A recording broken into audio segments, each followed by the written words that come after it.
Hey everyone, and welcome to today's Explainer. We're going to be looking at how the fundamental building blocks of grammar actually act as the ultimate tools for constructing incredible adventures right in our minds. If you've ever felt like grammar is just, a boring list of rules, well, prepare to have your mind totally changed. Today, we're exploring how these little words are quite literally the blueprints for your imagination. So let's dive right in. Here's a quick look at our map for today's journey. Number 1, the magic of words. Number 2, adverbs, the hidden details.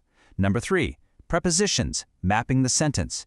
Number 4, conjunctions, building word bridges. Number 5, interjections, adding pure emotion. And finally, number 6, your next big adventure. Section 1. The magic of words. So why do we even bother with learning about sentence structure in the first place? Why does any of this matter?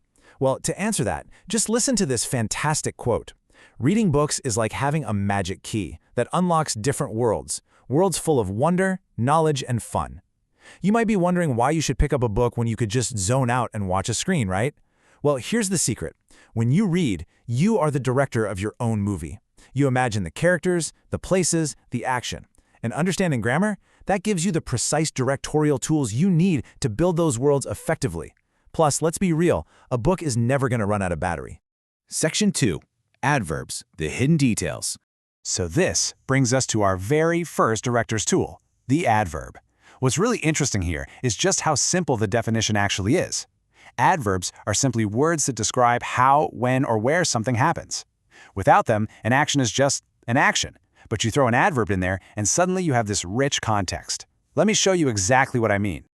Picture some kids arriving out of the pouring rain. We know the basic action, right? They arrived. But how did they arrive? We can use an adverb of manner to say they arrived suddenly, or maybe they arrived safely. What about when? We could use an adverb of time to note they arrived early or maybe late. See how just swapping out one single word completely changes the whole vibe of the scene? And this perfectly illustrates our third type of adverb, the adverb of place. As a director, you've got to build out the setting of your mental movie, and you do this by contrasting where actions happen. Think about a family watching TV upstairs while the kids are playing downstairs. Upstairs and downstairs tell us exactly where the action is unfolding. You can even use adverbs of time to track a whole mini-narrative over several days. Imagine a mother bird. She started to build her nest yesterday, she's continuing to build it today, and she will finish it tomorrow. Yesterday, today, tomorrow, these adverbs are what keep our story moving forward on a timeline. Section 3. Prepositions, mapping the sentence. Okay, so if adverbs are the hidden details of the action, prepositions are essentially the measuring tapes and compasses we use to map everything out. The crucial point really comes down to this question. How are things connected in space and time?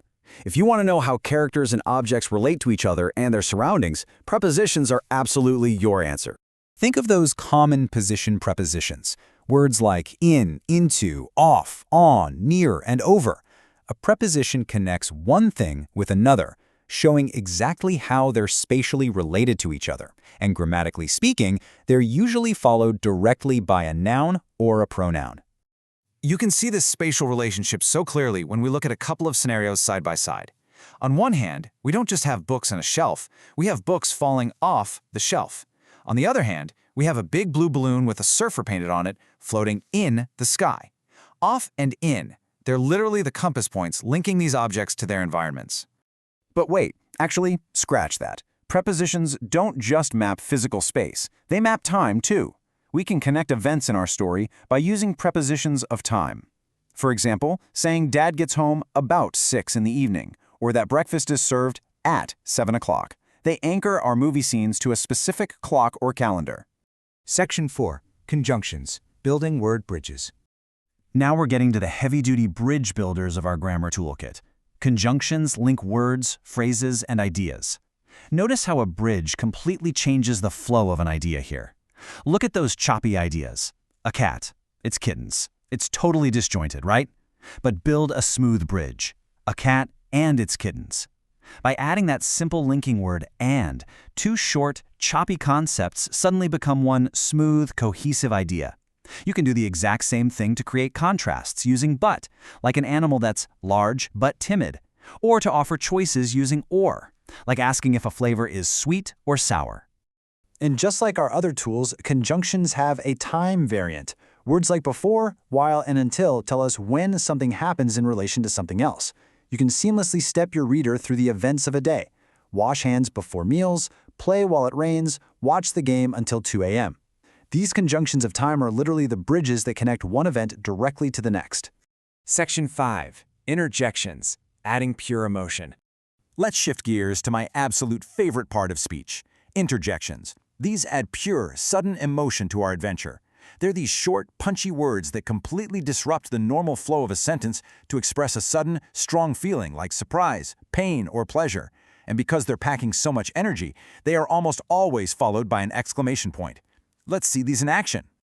Imagine getting suddenly bonked on the head by a rogue basketball. That immediately prompts the interjection, ouch.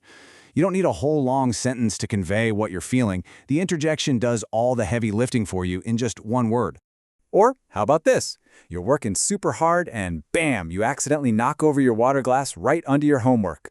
The interjections, oh no or oh dear, instantly convey that sinking feeling of surprise and dismay. It puts the reader right there in the emotional center of the disaster. Section 6. Your next big adventure. So let's pull all of this together. You are the director. Now you know how to use adverbs to sprinkle hidden details of time, place, and manner into your scenes. You know exactly how to use prepositions to map out where your characters are and when things happen. You can use conjunctions to build smooth, flowing bridges between your ideas. And when the action gets intense, you drop in interjections for sudden, pure emotion. With these magic keys in your toolkit, a blank page is no longer just a rigid set of rules. It's literally an empty universe just waiting for your instructions. So the only question left is, what world will you build today?